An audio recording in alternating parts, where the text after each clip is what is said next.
I wonder often if there's any relationship between guilt and gold. That the love of money is the root of evil. It's a very true saying. Because you see, the difference between having a job and having a vocation is that a job is some unpleasant work you do in order to make money, with the sole purpose of making money. And there are plenty of jobs because there is still a certain amount of dirty work that nobody wants to do, and that therefore they will pay someone to do it. There is essentially less and less of that kind of work because of mechanization. But if you do a job with the sole purpose of making money, you are absurd. Because if money becomes the goal, and it does when you work that way, you begin increasingly to confuse it with happiness or with pleasure.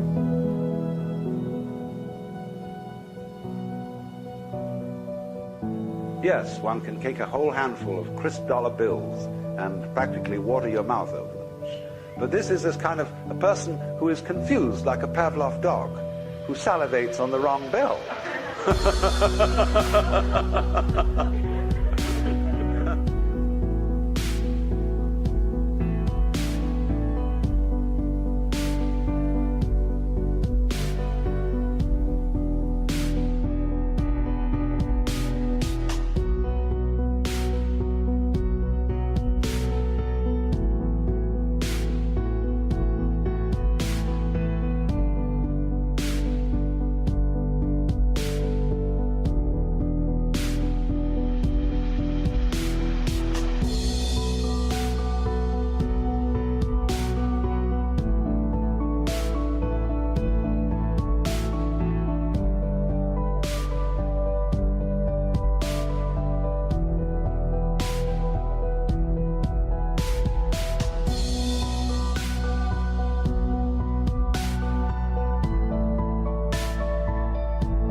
It goes back, you see, to the ancient guilt that if you don't work, you have no right to eat.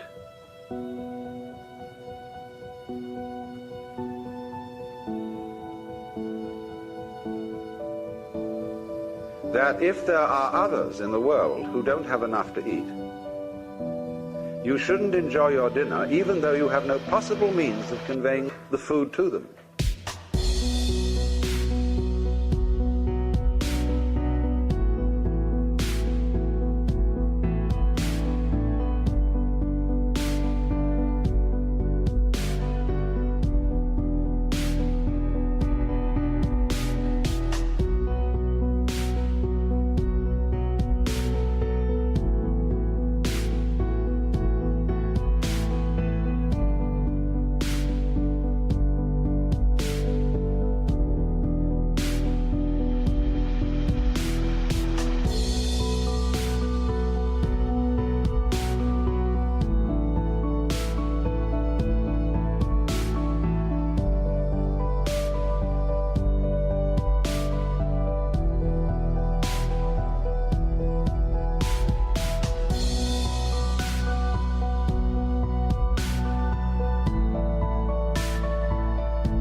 And while it is true that we are all one human family, and that every individual involves every other individual, while it is true, therefore, we should do something about changing the situation, The one way of not doing anything about a situation is feeling guilty about it.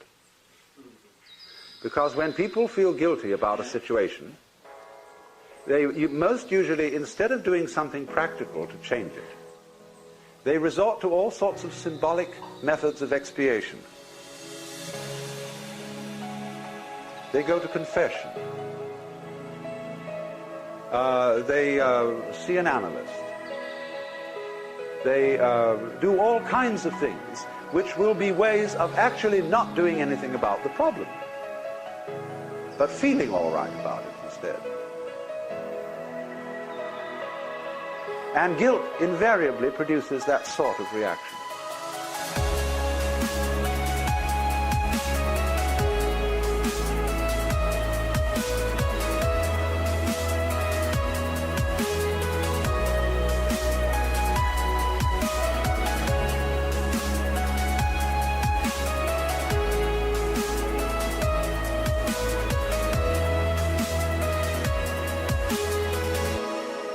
It is a destructive emotion.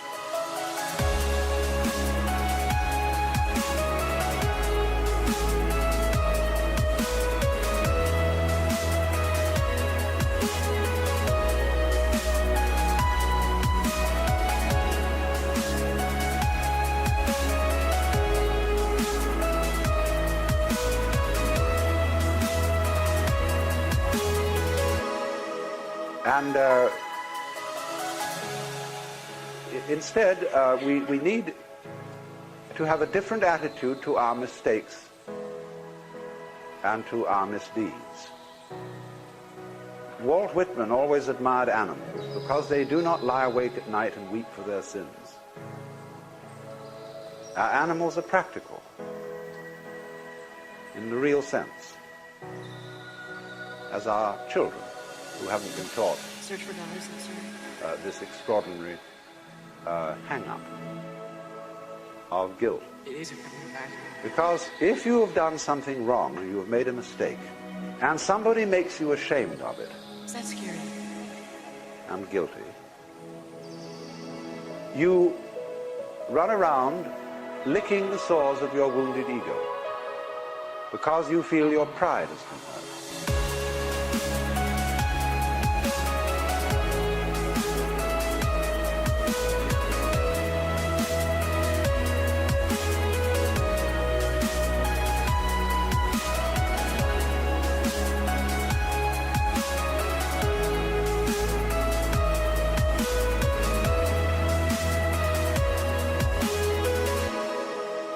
Everybody has to make mistakes.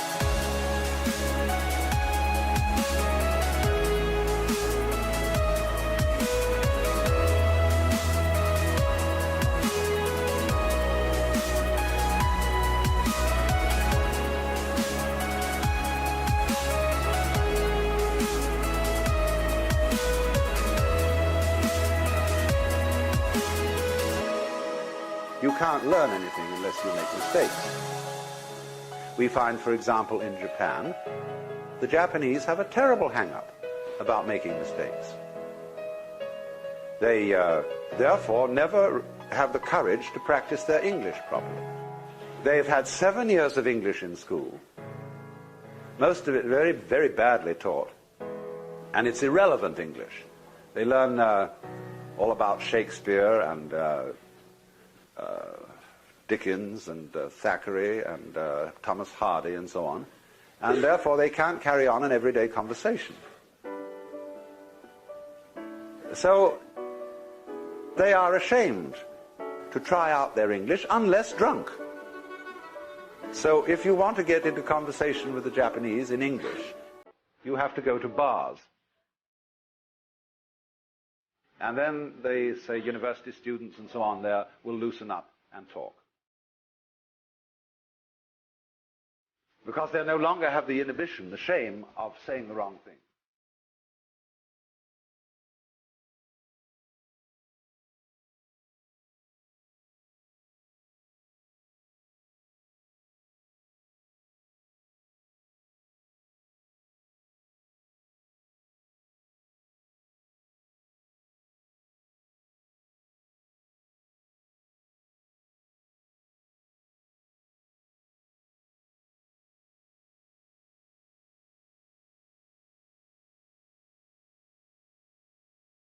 So likewise, I know a very great anthropologist who was taught music, playing the piano in the same way I was.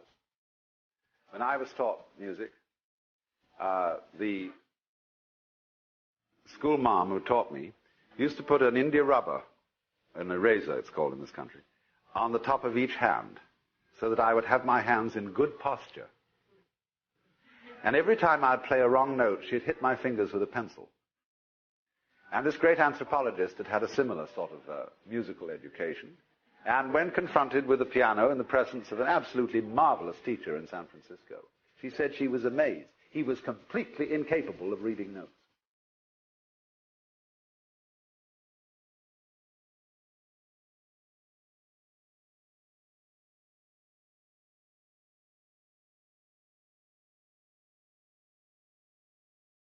He blocked at everything.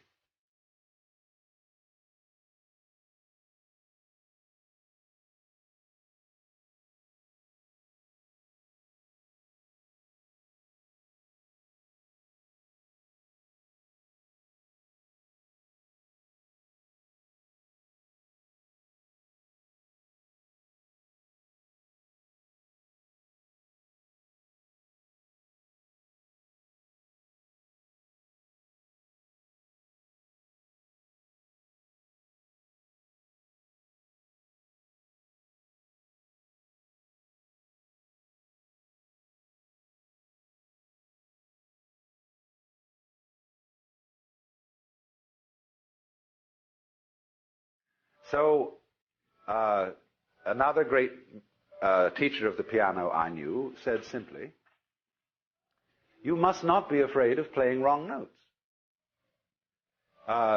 Just forget it. Play it wrong.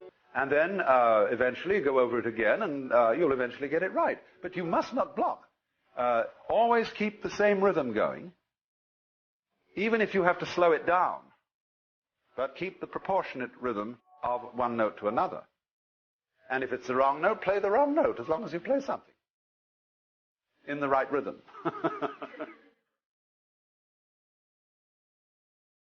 So, you know, this is a way of taking away people's guilt and shame about making mistakes. So you absolutely, freedom means, basically, the freedom to make mistakes. The freedom to be a damn fool.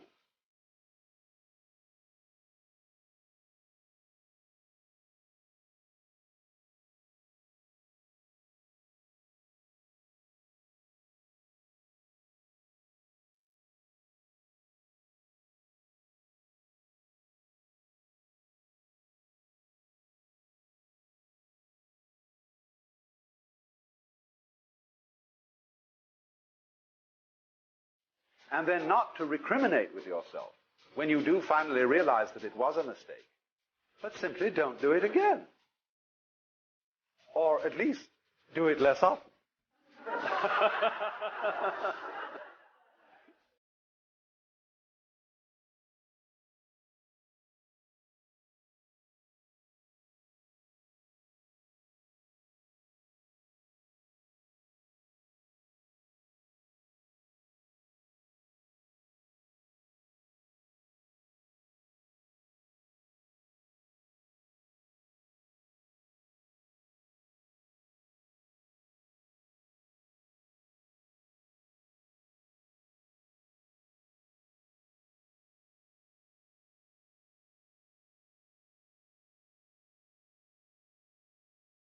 And one of the reasons that our technology is impeded and prevented from feeding the world properly is the failure of one of our networks. It's an information network, and it's called money.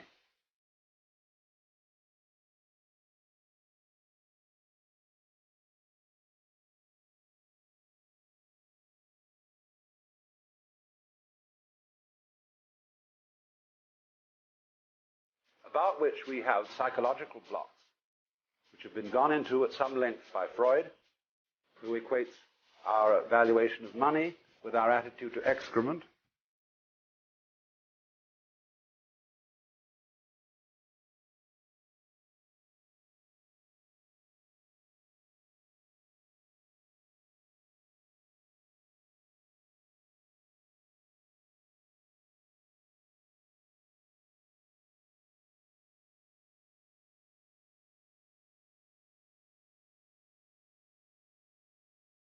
But money and our psychological attitude to money is a major obstacle to a proper development of technology, enabling it to do what it is supposed to do, that is, to save labor and to produce goods, services, and so on adequately. So I must introduce this with a story which is entirely legendary, indeed quite apocryphal.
and what the community owes you.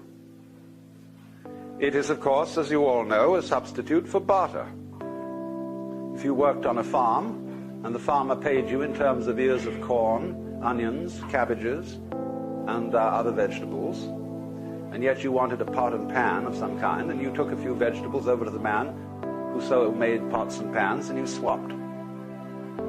Some people used cowrie shells to stand for money so that you wouldn't have to barter and carry around all these inconvenient loads of goods. And then, of course, gold was used, because gold was rare, and because gold was supposed to have a constant value. You might ponder the question, when a banker buys gold, with what does he pay for it? The answer is a mystery called credit. Credit is bookkeeping. And as the economy of the Western world developed, it was found that there was not enough gold around, if it were to remain constant in value, to exchange goods and services.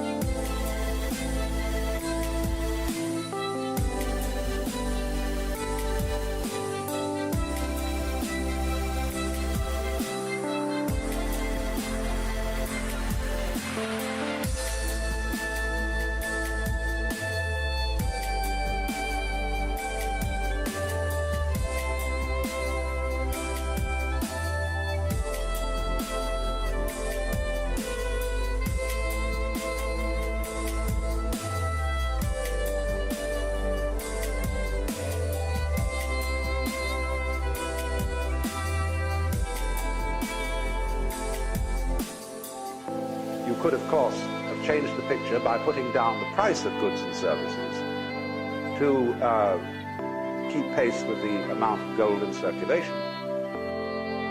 But nobody will ever put down the price. There's something in our psychology whereby prices always tend to go up. But at the same time, because the amount of gold in the world did not provide an adequate channel for the circulation of goods and services, all great industrial nations went heavily into debt. They created a thing called the national debt, which year by year gets bigger and bigger and bigger, to the horror and consternation of old-fashioned Republicans who pay their bills. But the reason for the increase of the national debt is extremely obvious.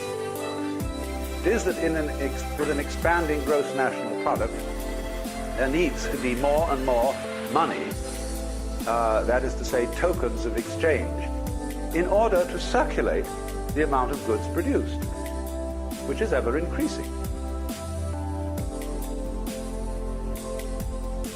Now, I'm not an economist, but any fool can see certain extremely fundamental principles about this whole situation. And I'm speaking of the thought today of a man called Robert Theobald, who sort of ties in with the general picture of people like McLuhan and Buckminster Fuller, in having very far-out thoughts and very adventurous thoughts about what we should do about money. And the proposition that he puts forward is very simple. That money is a circulation of information, and in itself has no value. Gold, of course, has some value. It has some value for an industry, and some value for dentistry, and some value for jewelry.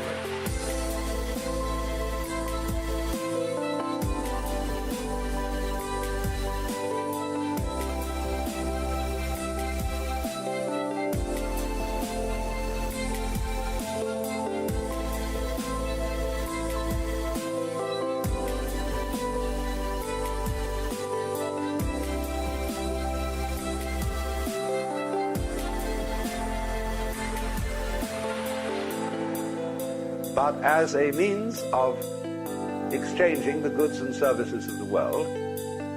It is as primitive as post horses for carrying the mail.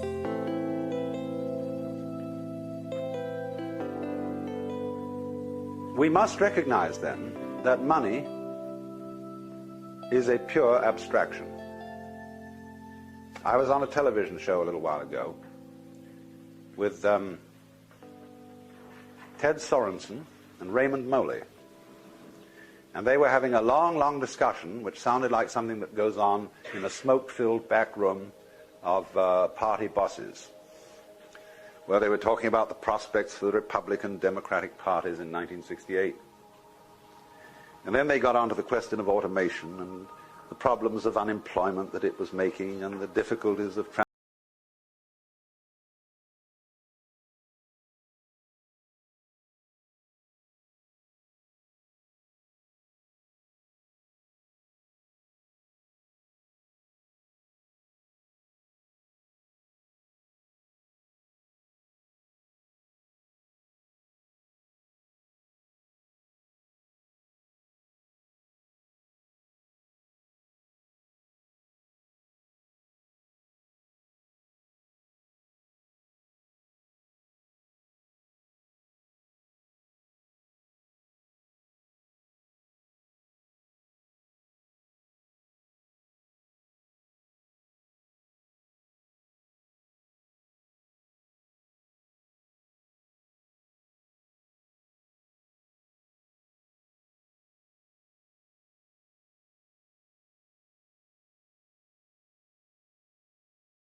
people ought to suffer in order to get it.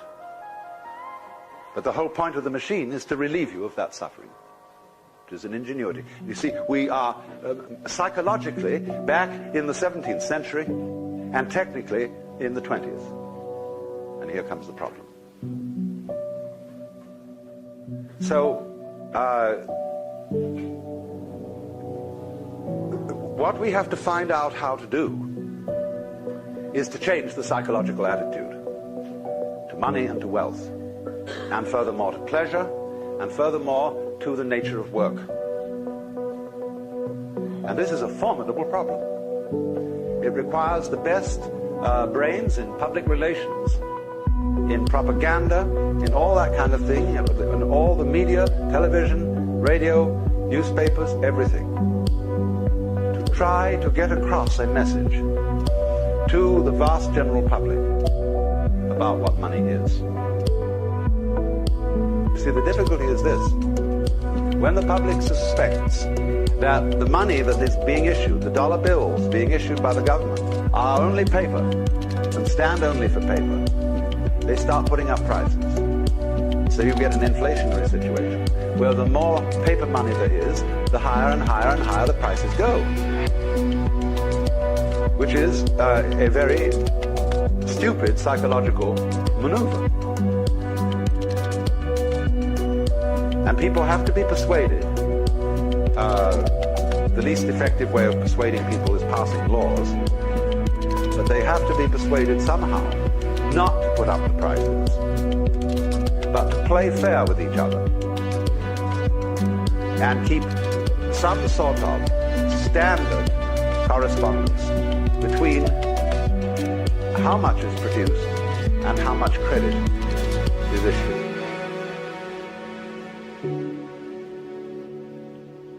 Let's suppose, I do this often in vocational guidance of students.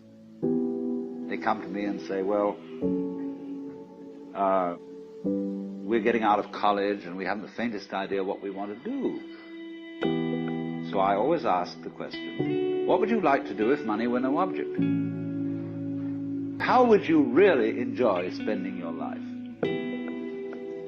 Well, it's so amazing. As a result of our kind of educational system, crowds of students say, well, we'd like to be painters, we'd like to be poets, we'd like to be writers, but as everybody knows, you can't earn any money that way. Or another person says, well, I'd like to live an out-of-doors life and ride horses. I say, do you want to teach in a riding school? Let's go through with it. What do you want to do? When we finally got down to something which the individual says he really wants to do, I will say to him, you do that. And forget the money. Because if you say that getting the money is the most important thing, you will spend your life completely wasting your time. You'll be doing things you don't like doing in order to go on living, that is, to go on doing things you don't like doing, which is stupid. Better to have a short life that is full of what you like doing than a long life spent in a miserable way. And after all, if you do really like what you're doing, it doesn't matter what it is, you can eventually turn it, you could eventually become a master of it. The only way to become a master of something is to be really with it. And then you'll be able to get a good fee for whatever it is. So don't worry too much. Somebody's interested in everything. And anything you can be interested in, you'll find others who are. But it's absolutely stupid to spend your time doing things you don't like in order to go on spending things you don't like and doing things you don't like, and to teach your children to follow in the same track.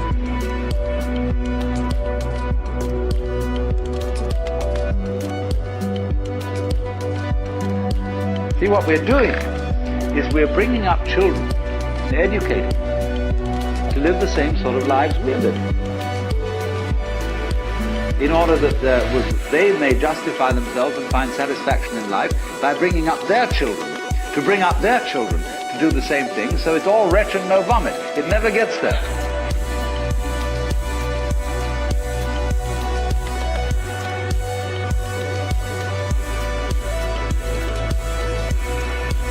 And so Therefore, it's so important to consider this question. What do I desire?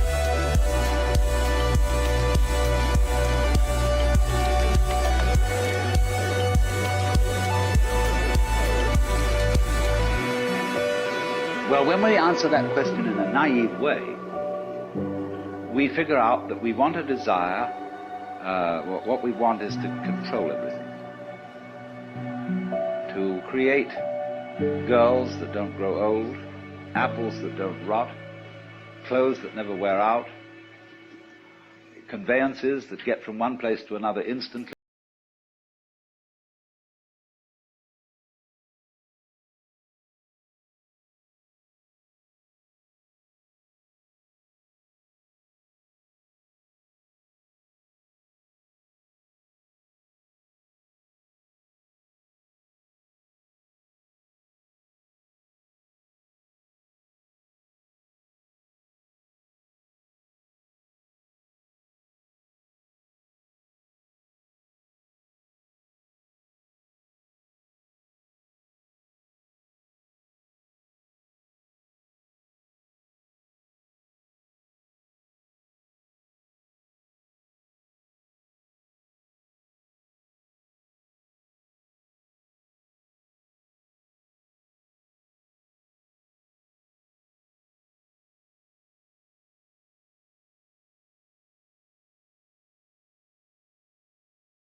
In love, you should try and get back on the love beam, because nobody wants power.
And who were above all kinds of ordinary human frailty. Well, when I first met Buddhist priests, Zen masters, swamis, all these wise men from the East, one of the first things that impressed itself upon me was that they were perfectly ordinary human beings. They had bad tempers. They were fussy about certain things. They just acted as I would expect human beings to act. And so at first I was very disappointed. I thought they had feet of clay, that they didn't come up to these promises of psychotechnology. But after a while I got to realize why not, that they had already thought all that through.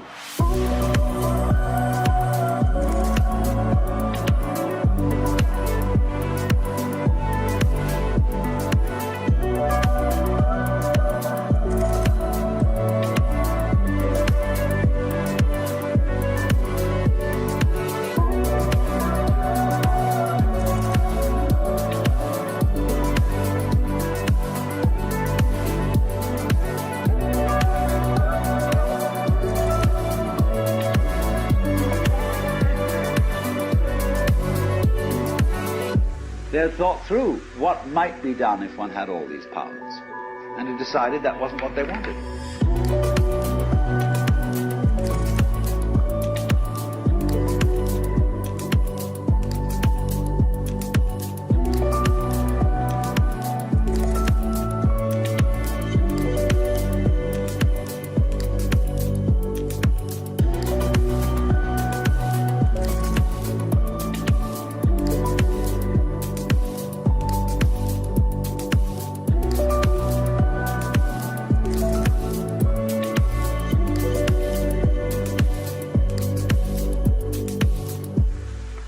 Powers of this kind in Sanskrit are called siddhi, S-I-D-D-H-I.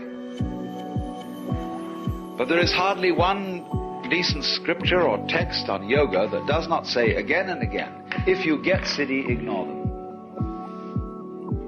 Go on to something else. These are only the foothills. These are, furthermore, not only foothills, but they are seductive, blind alleys. Won't take you anywhere at all. Now, I think that this is the greatest possible lesson for the Western world to learn, because we are so hung up on the idea of power, of control, of being able to make everything go the right way.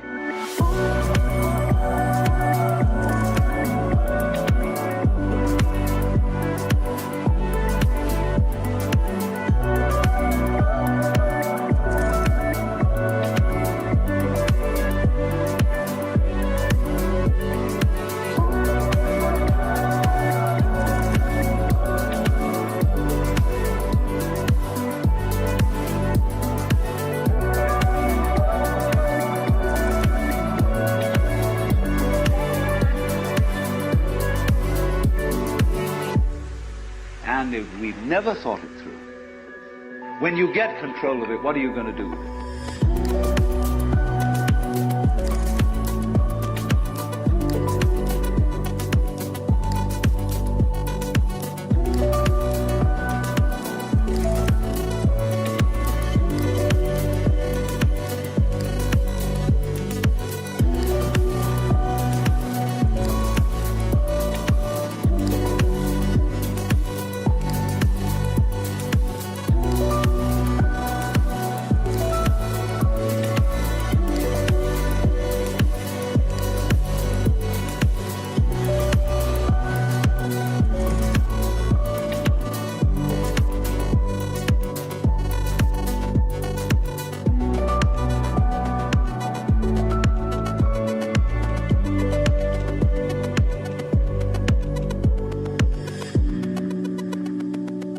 Supposing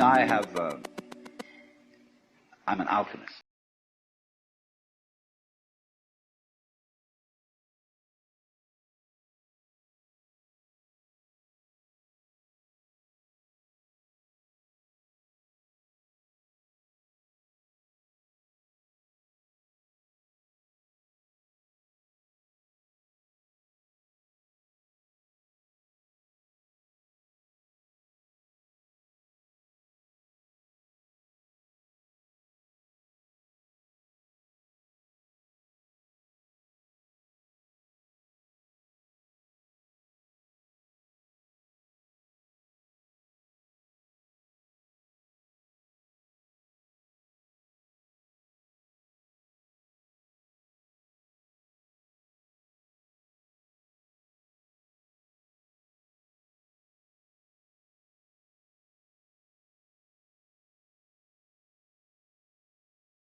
In other words, I got mixed up in this world. My parents, I had a father who got hot pants over a girl, and she was my mother.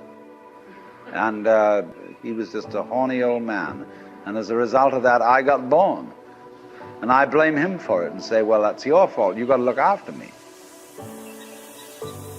And he says, I don't see why I should look after you. You're just a result.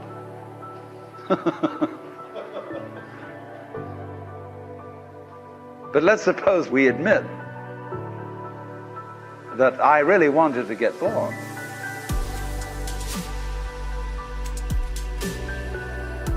And that I was the ugly gleam in my father's eye when he approached my mother. That was me.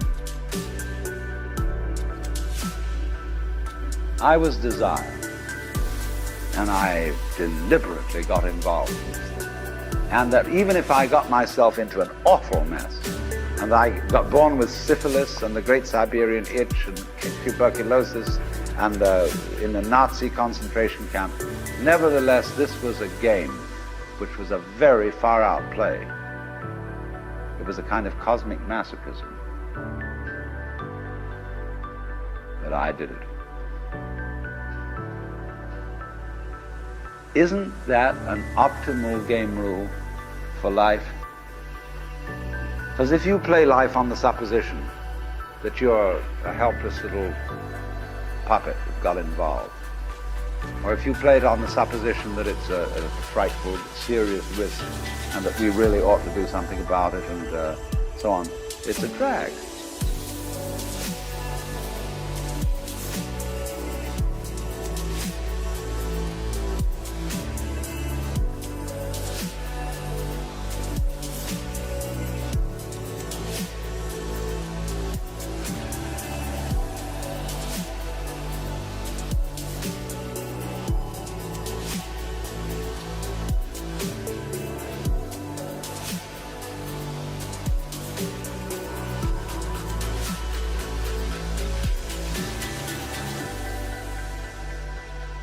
Really and truly, we are all in a state of total bliss and delight.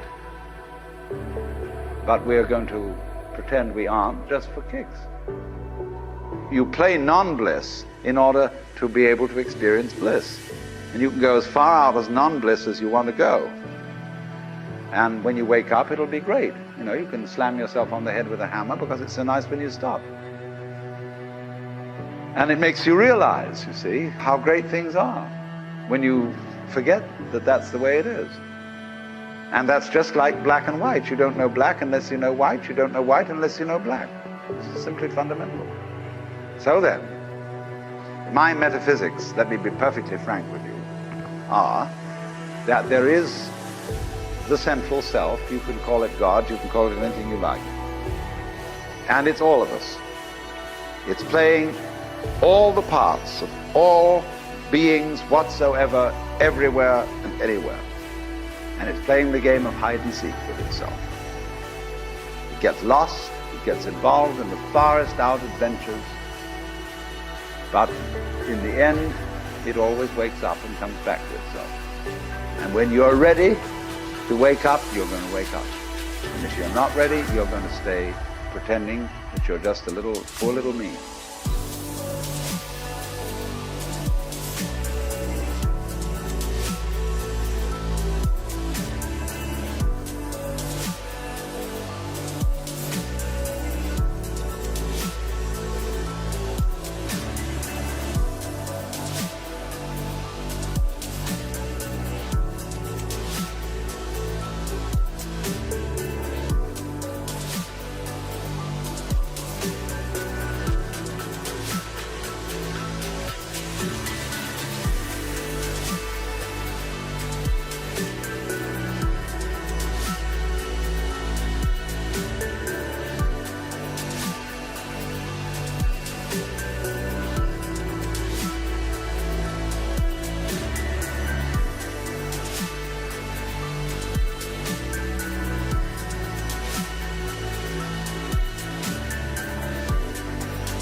And since you're all here and engaged in this sort of inquiry and listening to this sort of lecture, I assume that you're all on the process of waking up.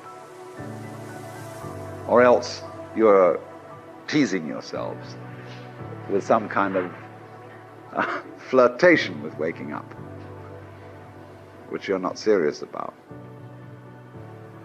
But I assume maybe you are, not serious but sincere, that you are ready to wake up. So then, when you're in the way of waking up and finding out who you really are, you meet a character called a guru. As the Hindus say this word, the teacher, the awakener. And what is the function of a guru? He's the man who looks at you in the eye and says, oh, come off it. I know who you are. You know, you come to the guru and say, sir, I have a problem. I'm unhappy and I want to get one up on the universe, or I want to become enlightened. I want spiritual wisdom. And the guru looks at you and says, who are you?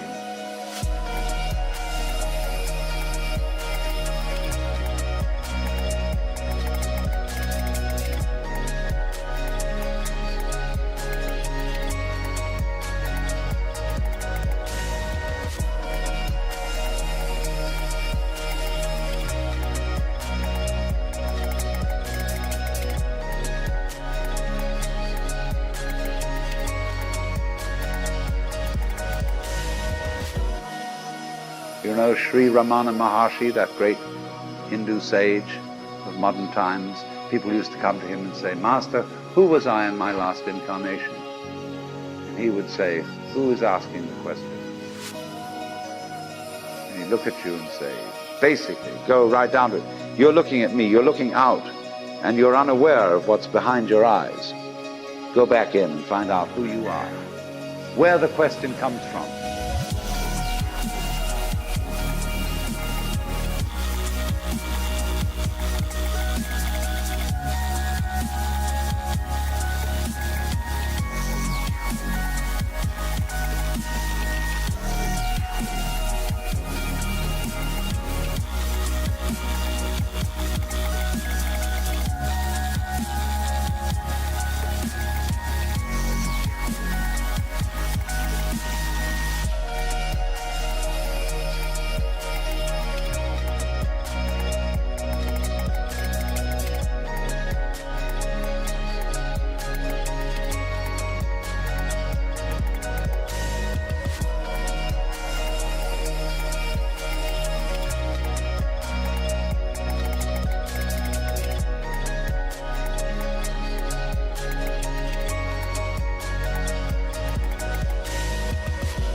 And if you've looked at a photograph of that man, I have a gorgeous photograph of him.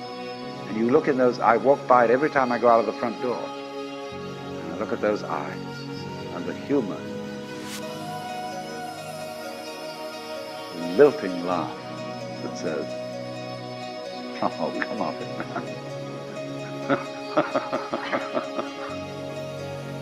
man. Shiva, I recognize you.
When you come to my door and you say, I'm so-and-so, I say, ha ha, what a funny way God has come on today.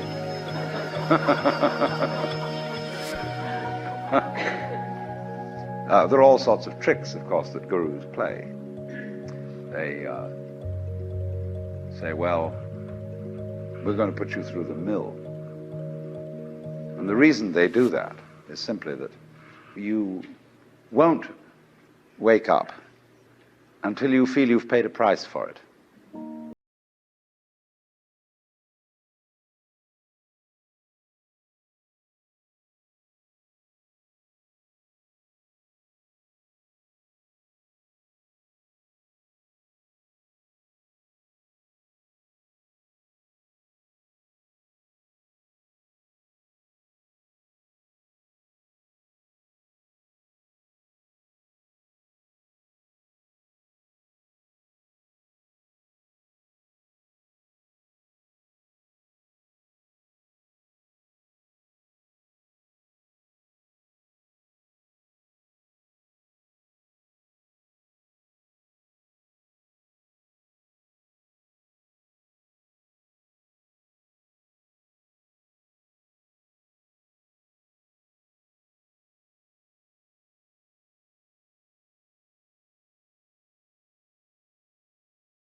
Most people feel funny inside. And so we like to hear new words. We like to hear about Tao, about Brahman, about Shinyo, and Tathata, and such strange names from the Far East, because they don't carry the same associations of mawkish sanctimony and funny meanings from the past. And actually, some of these words that the Buddhists use for the basic energy of the world really don't mean anything at all.